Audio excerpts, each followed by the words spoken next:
আমরা দোয়ায় কুনুত পড়ি না? কুনুত কোন নামাজে? কোন নামাজে? বিতরের নামাজে কি দোয়া পড়ি? দোয়ায়ে কুনুত। এই কুনুত থেকে ওয়াল কানিতিনা ওয়াল কানিতাত, তাফসীর বুঝে নেন। কুনুত থেকে কানিতিনা ওয়াল কানিতাত। তাহলে দোয়ায়ে কুনুত হচ্ছে বিনীত হয়ে অনুগত হয়ে আল্লাহর কাছে চাওয়া। আমরা তখন দাঁড়িয়ে বলি আল্লাহুম্মা ইয়্যাকা না'বুদু ওয়া লাকা নুসাল্লি ওয়া নাসজুদ ওয়া ইলাইকা নাসআ ওয়া নাহফিদ নারজু রাহমাতাকা ওয়া নাখশা আযাবাকা ইন্না আযাবাকাল জিদ্দা বিল কুফারি মুলহিক। আল্লাহ, আপনার কাছে চাই, আপনার কাছে প্রার্থনা করি, আপনার আযাবকে ভয় করি, আপনি ছাড়া আমাদের বাঁচাবার কেউ নাই। কুনুতের মধ্যে আমরা এই দোয়া করি কি করি না? অনুগত হয়ে এই দোয়া করি। যারা রমজানের শেষ দশকে মক্কা শরীফে থেকেছেন তারা শেখ আব্দুর রহমান সুদাইসের কুনুত পেয়েছেন। যারা পেয়েছেন অথবা কেউ টিভিতে ভিডিওতে দেখেছেন, শেখ আব্দুর রহমান সুদাইস 27-এর আলোচনায় 45 মিনিট থেকে 1 ঘন্টা দোয়ায় কুনুত পড়ে। কতক্ষণ? আল্লাহুম্মা হদিনা ফিমান হাদাইত ওয়া আফিনা ফিমান আফাইত ওয়া তাওয়াল্লানা ফিমান তাওয়াল্লাইত ওয়া বারিক লানা ফিমা আ'তাইত ওয়া কিনা ওয়াসরিফ আন্না বিরহমাতিকা শাররা মা কাদাইত ফা ইন্নাকা তাকদি বিল হাক্কি ওয়া লা ইয়াকদা আলাইক। এমন ভাবে হেরেম শরীফে মক্কায় শেখ আব্দুর রহমান সুদাইস দাঁড়িয়ে হাত তুলে লক্ষ লক্ষ উমরা পালনকারীদেরকে নিয়ে এক মুনাজাত ধরে কাঁদতে কাঁদতে মানুষ বেহুশ হয়ে যায়। দোয়ার কথা শুনে গায়ের লোম খাড়া হয়ে যায়, হৃদয় বিগলিত হয়ে যায়, চোখ দিয়ে দাঁড় দাঁড় করে পানি নামতে থাকে। 27-এর রাতে মক্কায় শেখ আব্দুর রহমান সুদাইসের দোয়ায়ে কুনুত যদি শুনেন, অনুগত হয়ে আল্লাহর কাছে চাওয়াকে বলে কুনুত। আল্লাহ বলেন আল কানিতিনা ওয়াল কানিতাতি, অনুগত বান্দাদেরকে আমি পছন্দ করি। আমার 3 নাম্বার পছন্দনীয় বান্দা হলো অনুগত নারী ও পুরুষ। সুবহানাল্লাহ পড়ে। তাহলে 10টার মধ্যে 3টা চলে গেল। কয়টা? তো এরকম মাছ বাজারে গরুর হাটের মধ্যে কি আমি তাফসীর করলে হবে? ইটস লাইক এ গরুর হাট। এটা তো মাছ বাজারের মতো হয়ে গেছে আমার ভাইয়েরা। এত অনুরোধ অনুনয় বিনয় করার পরেও একটু শান্ত হবেন না আপনারা? আর কয়েকটা মিনিট শান্ত হবেন না? তাহলে 1 নম্বরে আমরা আল্লাহর কাছে আত্মসমর্পণ করলাম, মুসলিমিন মুসলিমাত।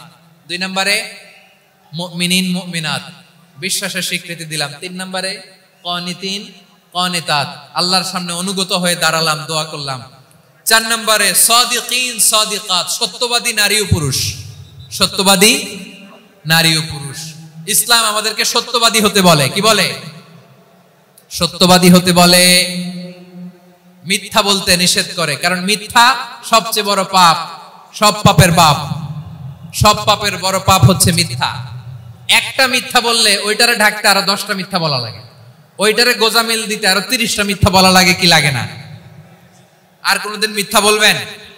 মিথ্যার সাথে আমাদের সম্পর্ক নাই। আওয়াজ করে বলেন, মিথ্যার সাথে আমাদের সম্পর্ক নাই। কিন্তু আমাদের সমাজে মিথ্যা আছে না নাই? হ্যাঁ, ময়মনসিংহবাসী মিথ্যা বলে না, সত্য বলে নাকি? মাশাআল্লাহ মাশাআল্লাহ। এখন মোবাইল ফোনের কারণে মিথ্যা আরো বেড়ে গেছে। বিছানায় শুয়ে আছে, অফিস থেকে ফোন দিছে, আপনি কোথায়? কয় স্যার জ্যামে আটকে আছে। জ্যামে আছে না নাই? আসলে কোথায়? হ্যাঁ, বিছানা। দেশের ভেতরে আছে। ফোন করছে একজন, বলে আমি একটু জরুরি কাজে দেশের বাইরে এসেছি। আছে না নাই? এরকম মিথ্যা কথা, মিথ্যা আশ্বাস। আমাদের নেতারা জনগণকে মিথ্যা আশ্বাস দেয় কি দেয় না? সব নেতারা দেয় তা বলি না, কিন্তু অনেকেই দেয়। এই মিথ্যা আশ্বাস যেন আমরা না দেই। সমাজে মিথ্যা বয়ান আছে না নাই? মিথ্যা ন্যারেটিভ আছে না নাই? আদালতে মিথ্যা সাক্ষী আছে না নাই? ওই সাক্ষীর উপর ভিত্তি করে মিথ্যা রায় আছে না নাই? ওই মিথ্যা সাক্ষীর উপর ভিত্তি করে আমরা এদেশে যাবজ্জীবন দেখেছি, এদেশে ফাঁসির কাস্টে ঝুলানোর নাটক মঞ্চায়ন করতে দেখেছি। আওয়াজ করে বলেন ঠিক কি না? এই মিথ্যা আমরা চাই না, আমরা সত্য বলবো, কারণ আল্লাহ সত্যবাদী। আল্লাহ কি? সত্যবাদী। বিশ্বনবী ছিলেন সত্যবাদী। আমাদেরকেও তিনি সত্যবাদীদের সাথে থাকতে বলেছেন।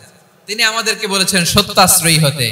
রব্বুল আলামিন বলেন ওমান আসদাকু মিনাল্লাহি হাদিসা, আল্লাহর চাইতে সত্যবাদী আর কেউ আছে নাকি বলেন?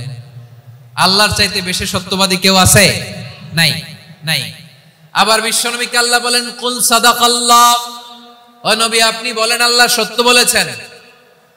সাদাকাল্লাহ মানে সত্য বলেছেন, আল্লাহ সত্য বলেছেন। এই আদেশটি আল্লাহ তাআলা বিশ্বনবীকে দিয়ে বললেন কুল সাদাকাল্লাহ, ও নবী আপনি বলে দেন আল্লাহ সত্য বলেছেন। এই জন্য আল্লাহর বাণী তেলাওয়াত করার পরে কারি সাহেবরা দেখবেন পড়ে সাদাকাল্লাহুল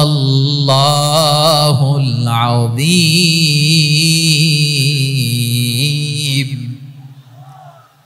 কোরআন তেলাওয়াতের পরে কারি সাহেবরা বলে না সাদাকাল্লাহুল আযীম, এর কারণ আল্লাহ তাআলা কোরআনেই বলেছেন কুল সাদাকাল্লাহ, হে নবী আপনি বলুন আল্লাহ সত্য বলেছেন। এজন্য আল্লাহর বাণী তেলাওয়াতের পরে কারীরা বলে সাদাকাল্লাহুল আযীম, মহান আল্লাহ তাআলা তিনি সত্য বলেছেন। এটা বলা আবশ্যক না, সুন্নাতও না, এটা জায়েজ, চাইলে বলা যায়। তার মানে আল্লাহ তাআলা সত্যবাদী, আমার নবীও ছিলেন সত্যবাদী, আল্লাহর হাবিব ছিলেন as-সাদিকাল আমিন, সত্যবাদী আমানতদার। আমার নবীর চাইতে বেশি আমানতদার মক্কায় কেউ ছিল না, আল্লাহর হাবিবের চাইতে বেশি আমানতদার কেউ ছিল না, তার চাইতে সত্যবাদী কেউ ছিল না। আমার নবী ওনার গোটা জিন্দেগিতে একটা মিথ্যাও বলে নাই। সুবহানাল্লাহ পড়েন। আল্লাহর হাবিব রাহমাতাল লিল আলামিন উনি জিন্দেগিতে কখনো একটা মিথ্যা বলেছেন? কথা কি শুনতেছেন? হ্যাঁ শুনতেছেন? আল্লাহর নবী জীবনে কোনোদিন মিথ্যা বলছেন?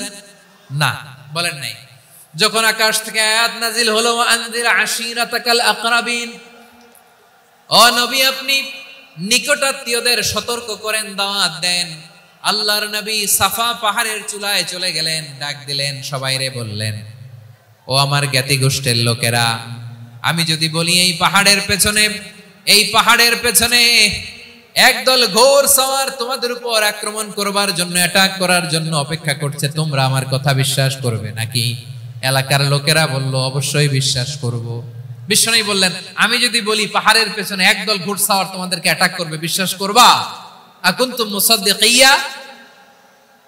এলাকার লোকেরা বলল অবশ্যই বিশ্বাস করব, কারণ মা জাররাবনা আলাইকা ইল্লা সিদকা, মুহাম্মদ আমরা জীবনে তো কোনোদিন তোমার মিথ্যা বলতে শুনি নাই, তো তুমি যাই বলবা তাই বিশ্বাস করব। We have never ever experienced a single lie from you, আমাদের জীবনে একটাও মিথ্যা কথা তোমার জীবনে তোমার মুখ দিয়ে বলতে শুনি নাই। সুবহানাল্লাহ পড়েন। এই ময়মনসিংহের কোন ছেলে এখানে যদি দাঁড়ায় স্টেজের মধ্যে, সবাই বলবে এই ছেলেটা এত ভালো, এর জীবনে একটা মিথ্যা আমরা শুনি নাই। এরকম কোন ছেলে পাওয়া যাবে? হ্যাঁ, ঝামেলায় পড়ে, পেশালে পড়ে, যেই কোনো ভাবে আমরা কখনো না কখনো কোনো মিথ্যা বলে ফেলছি, ঠিক কিনা বলেন? আল্লাহ মাফ করুক। কিন্তু বিশ্বনবী সাফা পাহাড়ের চূড়ায় যখন বললেন আমি যদি বলি একদল তোমাদের অ্যাটাক করবে, মানবা? বিশ্বাস করবা? সবাই বলে করব, কারণ আমরা জীবনে তোমার মিথ্যা বলতে শুনি নাই। সুবহানাল্লাহ কইবেন না? পুরো এলাকাবাসী যদি এই কথাটা বলে, এই কথাটা একজন মানুষের জন্য কত বড় সার্টিফিকেট আপনি কল্পনা করতে পারেন? আমার নবী ওনার গোটা জিন্দেগিতে একটা মিথ্যা বলে নাই। আওয়াজ করে বলেন আল্লাহু আকবার।